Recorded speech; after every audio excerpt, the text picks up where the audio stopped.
পেয়ে গেলাম, নাও দাদা, এক গাল হাসি। ঠিক আছে, আগে আমি পরে খাচ্ছি, আগে ভাইদের ছেড়ে নাও না, কোনো অসুবিধা নেই। তো দেখো এটা এখন কত লাখ টাকা না 1000 টাকা? 50,000 টাকা।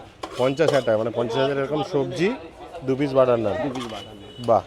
তো আজকের কি তুমি খাবার খেয়েছো? হ্যাঁ এই খেয়ে এলাম সব। তা আজকের কি খাবার খেলে? হ্যাঁ কি খাবার খেলে? আজকে খেলাম ভাত খেলাম, আর ঝিঙে আলু পোস্ত খেলাম।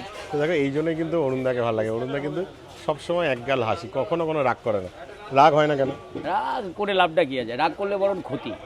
হ্যাঁ, রাগের অপর নাম হচ্ছে এই যে মানে আজকের রাজ্যে এত মানুষ তোমায় চেনে রীতিপর্বে, মানে রীতিমতন তুমি ভিআইপি পরিষেবা পাও। না না না না, আমি জানি, মানে তুমি হয়তো নিতে চাও না, কিন্তু আমি দেখেছি মানে ভিডিওতে সেগুলো তুমি করতে দাও না, বা তুমি অফ ক্যামেরায় প্রচুর মানুষকে সহযোগিতা করো। হ্যাঁ সেটা করি।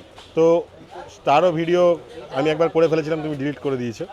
তো কথাটা সেটাতে কেমন লাগে, এই যে সব জায়গায় যাও তুমি, সাধারণ হয়েও মানে কি বলবো অসাধারণ, এই বিষয়টা কেমন লাগে? বিষয়টা একটাই, শিক্ষা হচ্ছে বাবা মা।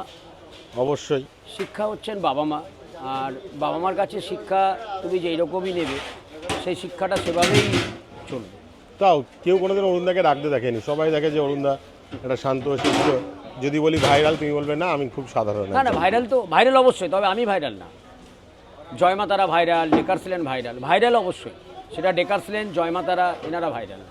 আমার ভাইরাল হয়ে লাভটা কী হবে? আমার ভাইরাল, আমাকে তো কর্ম করতেই হবে। কর্মের আরেক না, কর্ম করতে হবে, কর্ম না করলে তো কিছু করা যাবে না। সেই আগে আমার আগের প্রথম রাস্তা হচ্ছে কর্ম, তারপরে যাইছে কিছু। মানে কাজ কর্ম মেন ঠিক রেখে তারপর। অবশ্যই অবশ্যই অবশ্যই। বাহ, থ্যাংক ইউ দাদা। জয় মা। দাদা কিন্তু খুব ভালো, জয় থ্যাংক মা। ইউ।